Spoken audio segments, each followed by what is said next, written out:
Boa noite a todos, queridos amigos que nos acompanham pelo canal sempre. Estamos muito felizes por nos encontrarmos mais uma vez, para assim refletirmos sobre os ensinamentos de nosso amado e Mestre Jesus. Tesouros esses encontrados no Evangelho segundo o Espiritismo. Para tanto, convido-os a nos acompanhar em uma prece. Então vamos fechar nossos olhos, vamos pensar em Jesus. Nosso Mestre, amigo e irmão Jesus, nesse momento pedimos a vossa proteção a todos nós, dos dois planos da vida, para que chegue aos corações de nossos irmãos o consolo, a resignação, a paciência de tudo o que estamos vivendo, mas que temos um ponto seguro que é vós. Por isso, rogamos a sua presença nestas reflexões que faremos. E juntamente aos nossos benfeitores amigos, aqueles que estão também sempre junto de nós, nos ajudando no entendimento, na interpretação, no aprendizado desses ensinos, mestre e amigo. Que assim seja.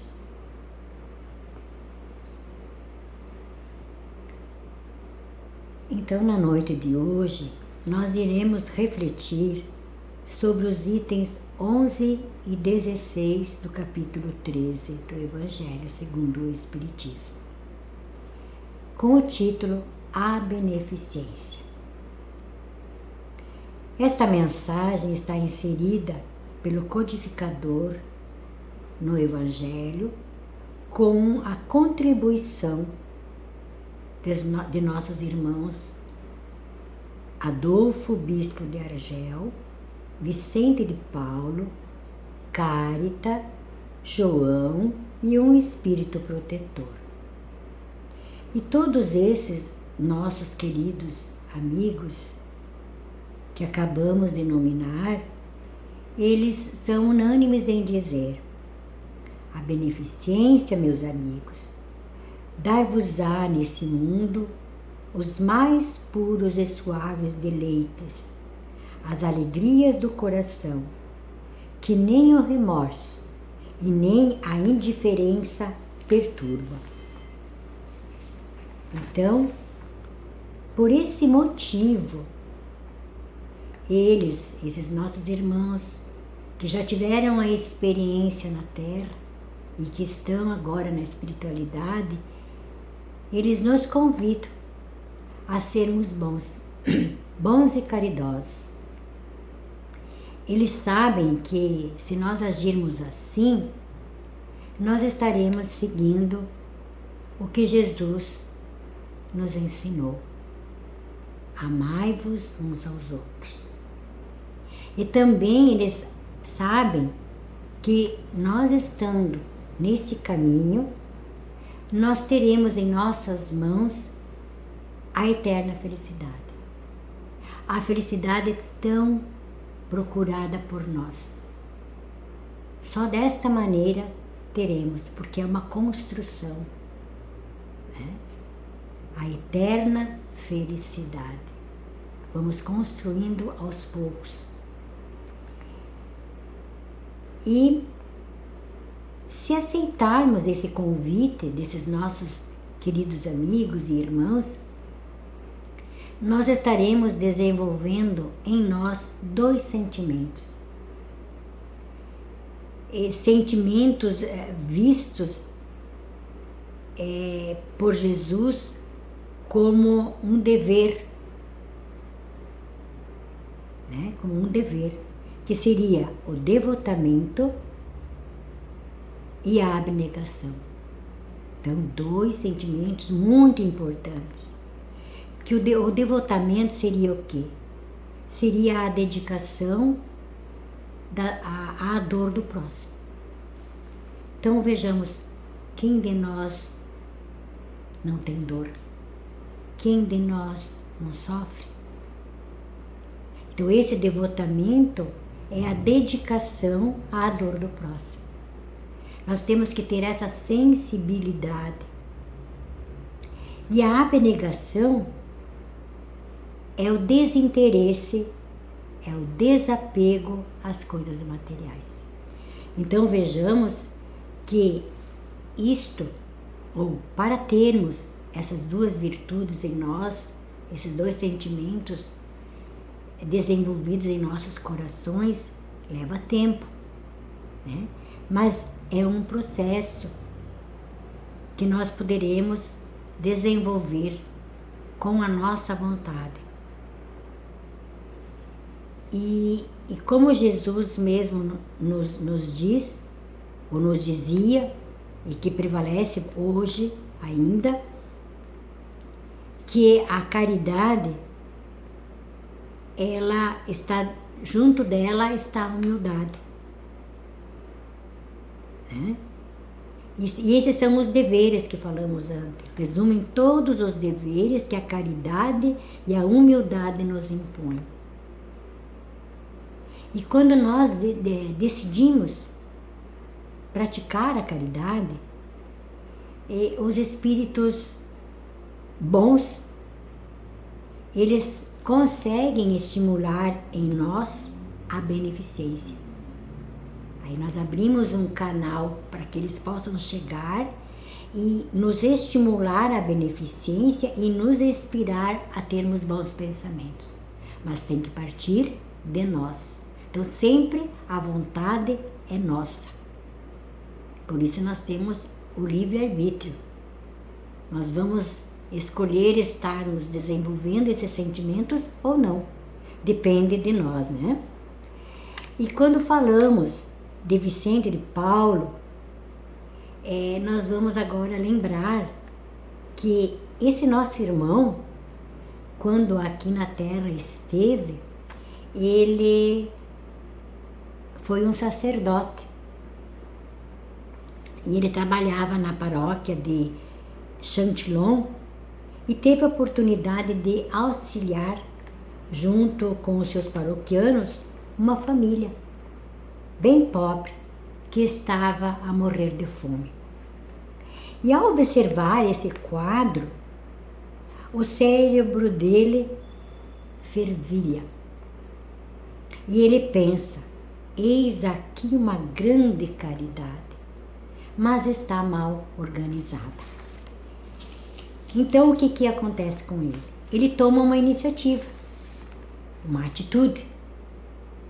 Ele idealiza a criação de uma associação. Essa associação feita de mulheres com o objetivo de visitar, de alimentar e de prestar aos enfermos todos os cuidados indispensáveis. E a partir daí, ele se dedicou aos pobres. Então vejam, é um exemplo. Por isso que eles nos falam para que sejamos caridosos, que quem tem a ganhar somos nós. E várias maneiras há de fazer-se a caridade, mas nós muitas vezes confundimos essa caridade com esmola. Mas existe uma grande diferença entre uma e outra. A esmola, algumas das vezes, ela é útil. Por que ela é útil? Porque dá ou traz o alívio momentâneo daquela carência de que se está passando, né? E vejam bem que quando acontece isso, os que são beneficiados logo acaba aquilo que ganharam, esmola, né? Logo eles têm que ir atrás de outras coisas novamente, de comida novamente, daquilo que está faltando, né? E condenando-se a pedir esmolas, os nossos irmãos em espíritos, eles também nos falam para nós que é algo ruim, porque degrada, o homem se degrada, ele perde a dignidade, ele se rebaixa a ter que mendigar, né? E ele se rebaixa e perde a sua dignidade física e moralmente. E isso é humilhante. Essa atitude é humilhante. Então lembramos lá de Paulo novamente, quando ele fala: eis aqui uma grande caridade, mas está mal organizada. Porque o momento se tem, logo em seguida matou-se a fome, não se tem mais. Tem que novamente buscar outra coisa, né? Tomar uma nova atitude para que as coisas não pereçam. Ao passo que a caridade, ela liga o benfeitor ao beneficiado, né? E ela se disfarça de tantos modos, e não é só o material, mas ela se disfarça de tantos modos. Nós podemos ser caridosos praticando a indulgência, e essa caridade, a indulgência, é uma caridade que tanto o pobre quanto o rico ele pode fazer. Mas o que é a indulgência? E novamente os espíritos vêm nos dizer que é um sentimento doce e fraternal que todo homem deve alimentar para com seu irmão. Então, a indulgência, ela não vai ver os defeitos do outro. E se ela vê esses defeitos, a pessoa que entendeu o que é indulgência, ela vai evitar de falar deles, né? Não vai divulgá-los, porque ela sabe que vai denegrir a imagem dessa pessoa. Ela vai ocultar, não vai deixar que a malevolência descubra, mas ela vai sempre ter uma desculpa para eles, para essas pessoas que estão passando por dificuldades, por problemas de toda ordem. Sabendo disso, então, qual é o caminho? É praticar essa indulgência. Mas aonde nós vamos praticar? Como? Então nós vamos começar a praticar primeiramente com os nossos parentes, a nossa família, com todos nós juntos, porque nós somos só um, os nossos parentes, que são aqueles que são mais próximos de nós. Então primeiro nós vamos fazer a caridade da indulgência ali, né? Aí, depois disso tudo, aí nós passamos para essa indulgência para com os nossos amigos. Vamos procurar perdoar, mas nunca nos tornarmos juízes severos. Esse é um cuidado que todos nós temos que ter. Por quê? Porque nós temos que ser severos somente com as nossas faltas, né? Porque sabemos também que o Senhor usará com indulgência para conosco. E também daí então poderá ser uma indulgência severa. Vamos ter essa indulgência do Senhor, que nos conhece o nosso coração, sabe o que pensamos, né? Então, ele usará a mesma indulgência, aquela que nós usamos para o nosso próximo. Então, aí que está a importância de sabermos ser indulgentes, entendendo o nosso próximo. Porque aí nós poderemos sermos entendidos na hora do julgamento nosso, daquilo que fizemos. Porque todos nós vamos fazer coisas certas e coisas erradas. Muitas vezes sabendo, muitas vezes não sabendo. Então, por isso aí é o cuidado do amar ao próximo como a nós mesmos. Aquilo que eu quero para mim, eu vou querer para o próximo. Aí, voltando lá para o espírito Carita, esse espírito nos chama a atenção, de nós espíritas agora. Que antes era para todos nós, mas agora é exclusivamente para os espíritas. Dizendo que podemos ser caridosos, sim, na nossa maneira de proceder, para com aqueles que não pensam como nós. Então nós temos que ter respeito para com eles, empatia para com eles, e induzir aos menos esclarecidos, ajudar esses irmãos que estão sofrendo, porque nós temos um conhecimento um pouco maior, e ajudá-los a esclarecê-los, a crer, mas sem os chocar, sem investir contra as suas convicções, mas a atraí-los amavelmente às nossas reuniões de estudos, onde ali nós poderemos ouvi-los. Aí saberemos descobrir nos seus corações a brecha para neles penetrarmos e ajudá-los. Porque essa é a nossa tarefa. Um ajudar o outro. Como que Deus nos ajuda? Instigando ao próximo a ajudar o outro próximo. Essa é a maneira que Deus trabalha, chegando no coração de cada um e cada um fazendo o bem ao seu irmão.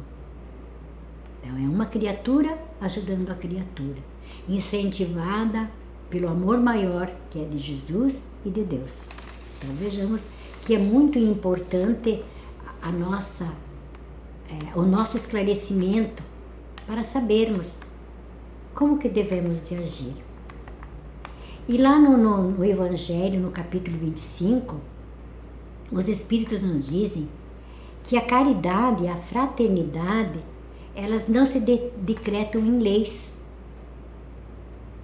Se uma e outra não estiverem no coração, olhe bem, se não estiverem no coração, o egoísmo aí sempre imperará. Então, a caridade e a fraternidade não se decretam em leis. E Emmanuel, ele vem reforçar esta fala do Evangelho. Ele vem dizer que quem coopera cede alguma coisa de si mesmo.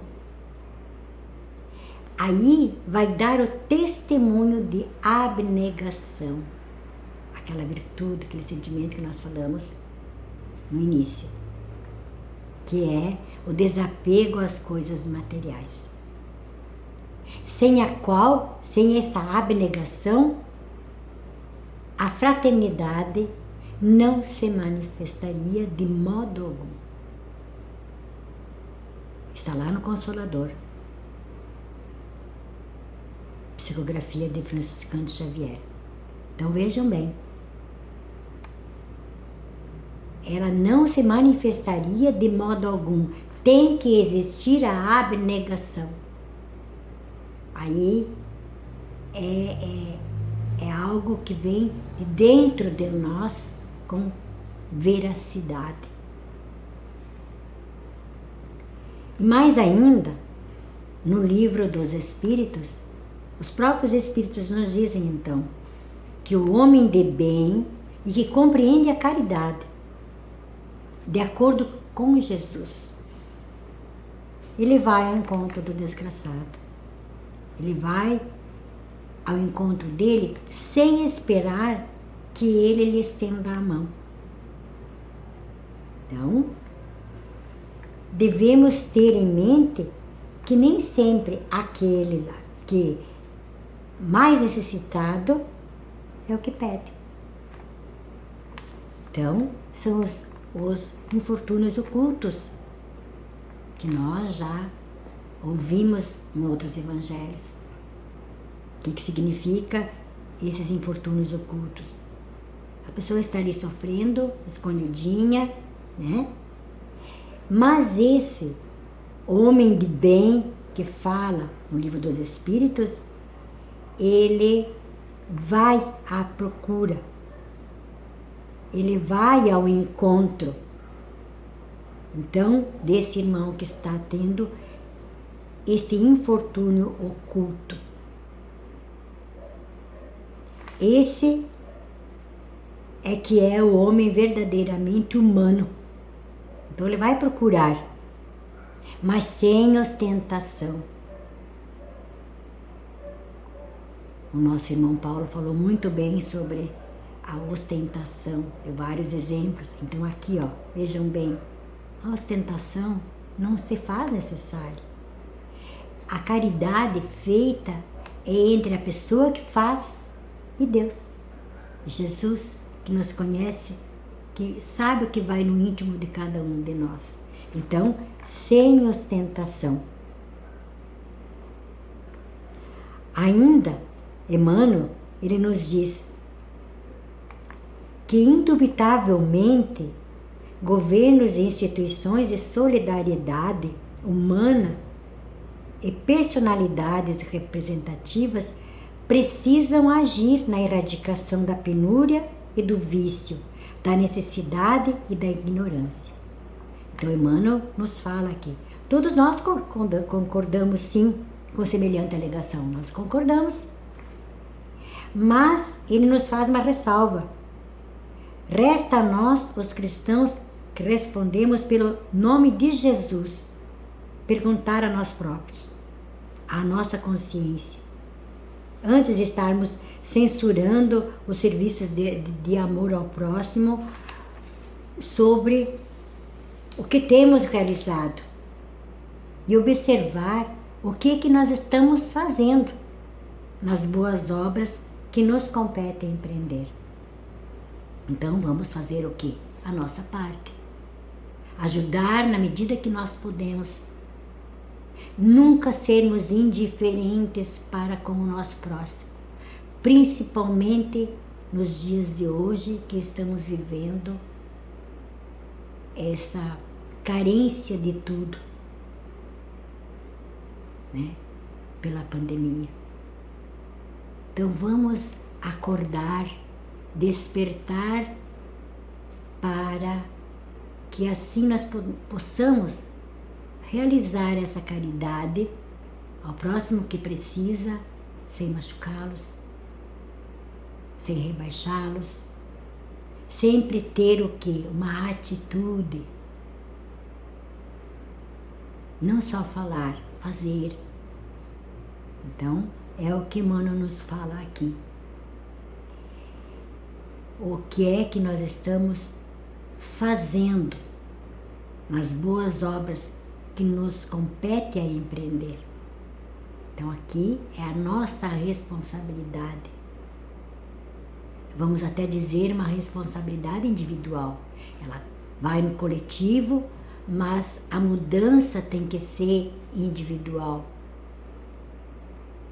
Por isso que a gente sempre fala, nós temos que nos conhecermos primeiro, para podermos agirmos no bem corretamente. E esta é a hora, este é o momento. Jesus espera por nós, para que façamos, para que sejamos seus braços, para que sejamos sua voz, a aliviar o sofrimento de todos os nossos irmãos, porque estamos todos juntos, no sofrimento, na alegria. Então, vamos nos ajudar, nos abraçando fraternalmente, tendo a abnegação, olhando o lado espiritual como uma meta, como um objetivo. Aí sim seremos os verdadeiros cristãos, aquilo que Jesus espera de nós.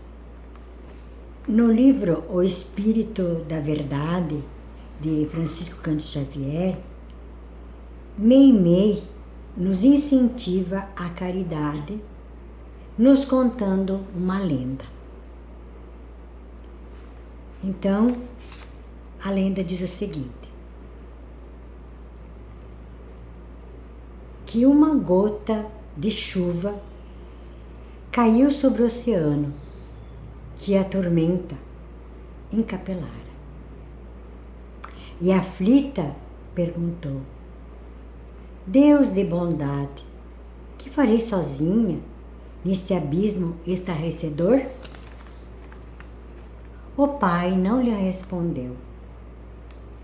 Mas, tempos depois, a gota singela era retirada do mar, convertida numa pérola para adornar a coroa de um rei. Então, Meimei vem nos dizer: dá também algo de ti aos que bracejam no turvelinho do sofrimento. E mesmo que possas ofertar apenas um pingo de amor aos que padecem, tua dádiva será filtrada pelas correntes da angústia humana e subirá cristalina e luminescente na direção dos céus para enfeitar a glória de Deus. E agora, para concluirmos as nossas reflexões da noite, exemplificando a indulgência, caridade que todos nós podemos fazer, tanto os pobres quanto os ricos, escolhemos uma história contada pelo próprio Jesus, que está no livro Jesus no Lar. Então, vejamos, este aqui é o livro, Jesus no Lar. E Jesus, então, vai contar uma história para nós com o título A Caridade Desconhecida. O mestre, ele encontrava-se na casa de Pedro, onde todas as noites os seus amigos e discípulos se reuniam para fazer o Evangelho no lar. E naquela noite, a conversação era em torno da prática do bem. E eles perguntavam: como expressar a compaixão sem dinheiro? Que meios incentivar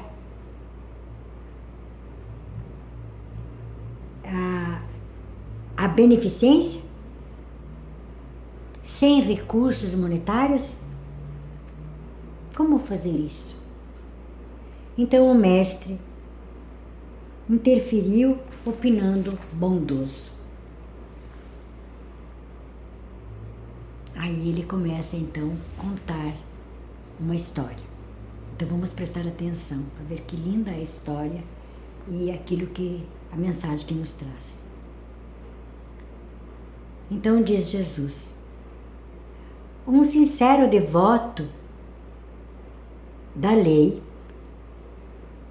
ele foi induzido por determinações do céu ao exercício da beneficência. Então aqui vamos ver o que acontece. Entretanto, vivia em pobreza extrema e não podia de modo algum retirar a mínima parcela de seu salário para o socorro aos semelhantes.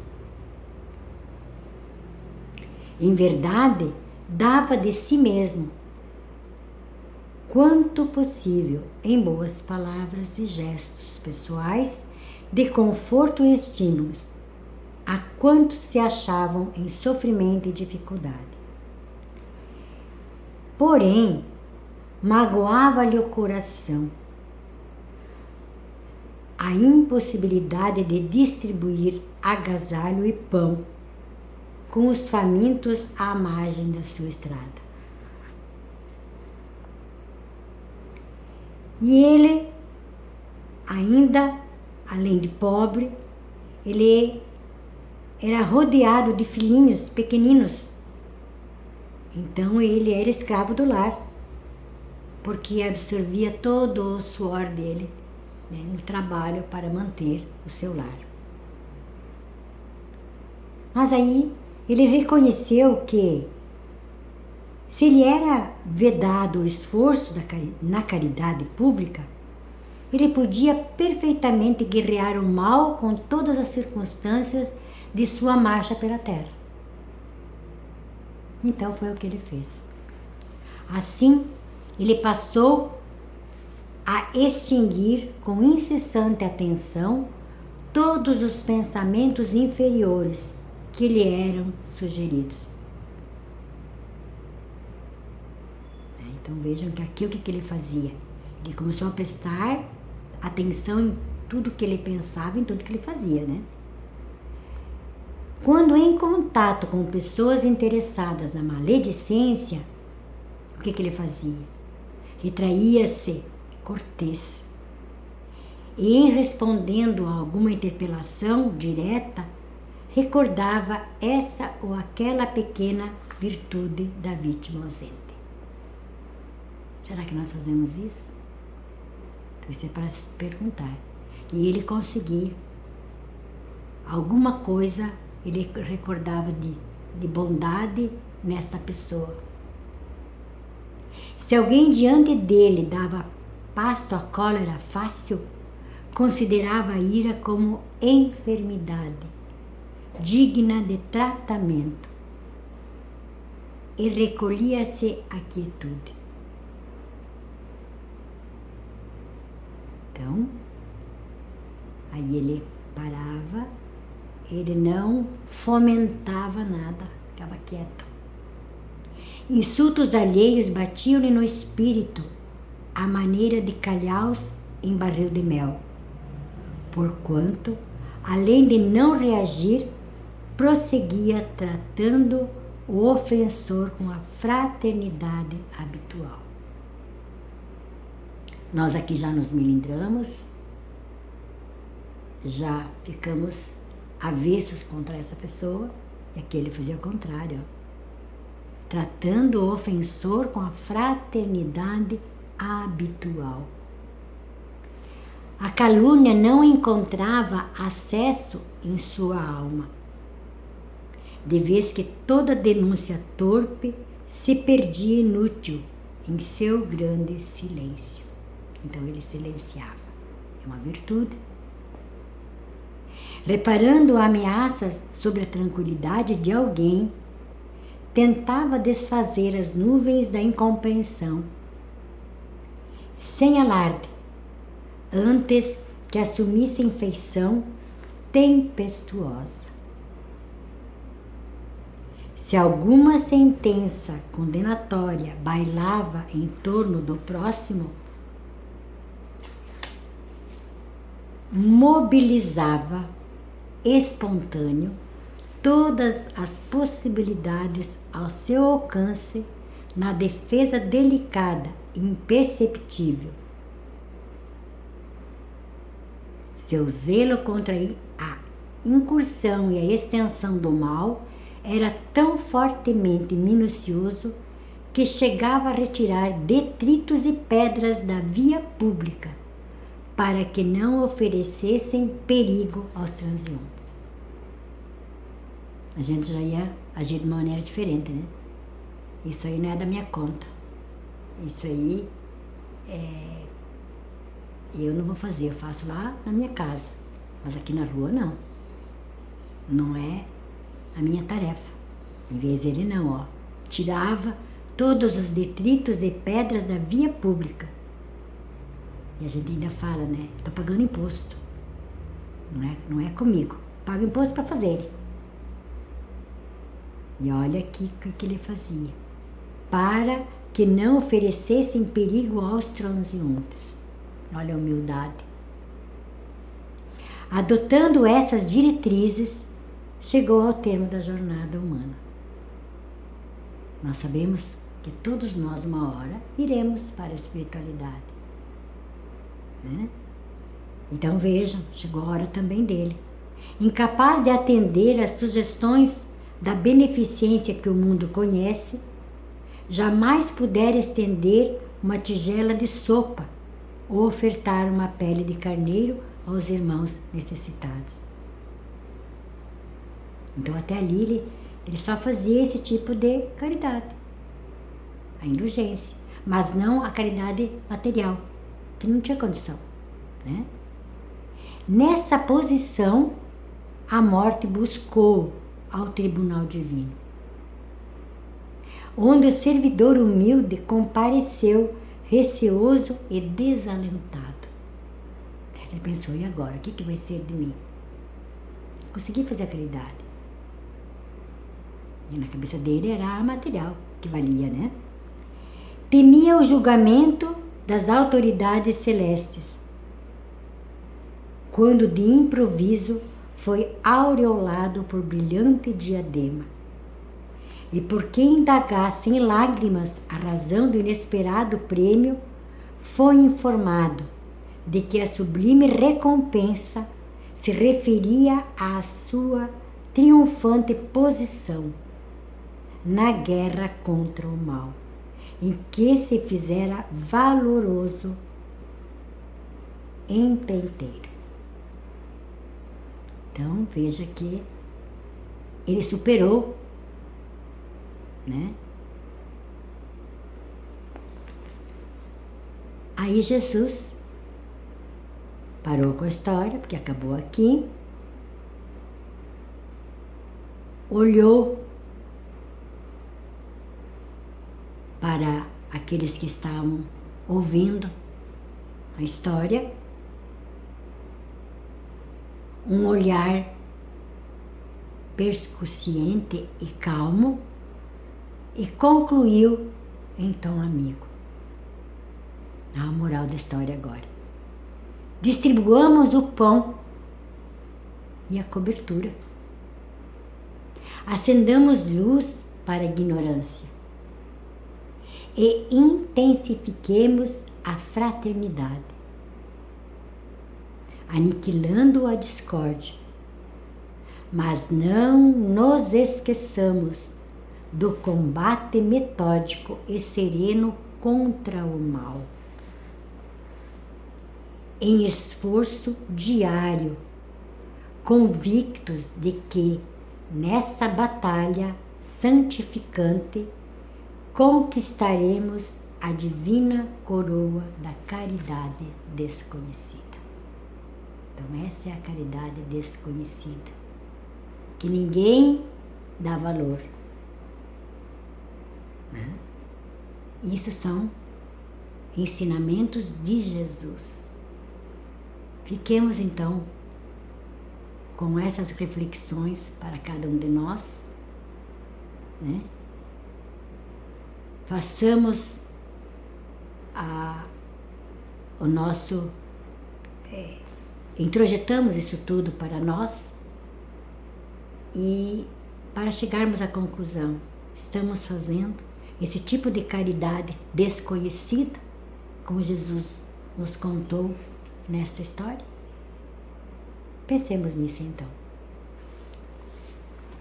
Para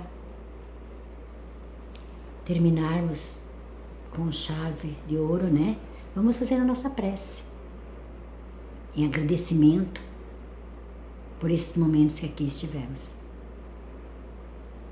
Nosso Mestre, amigo irmão Jesus, agradecemos pela oportunidade de estarmos aqui, por podermos ouvirmos um pouco mais sobre os seus ensinos e que consigamos mudar as nossas atitudes, os nossos pensamentos, visando o caminho do bem, o caminho do amor, o caminho da caridade, seguindo seus passos. Obrigado, que assim seja. Tenham todos uma boa noite.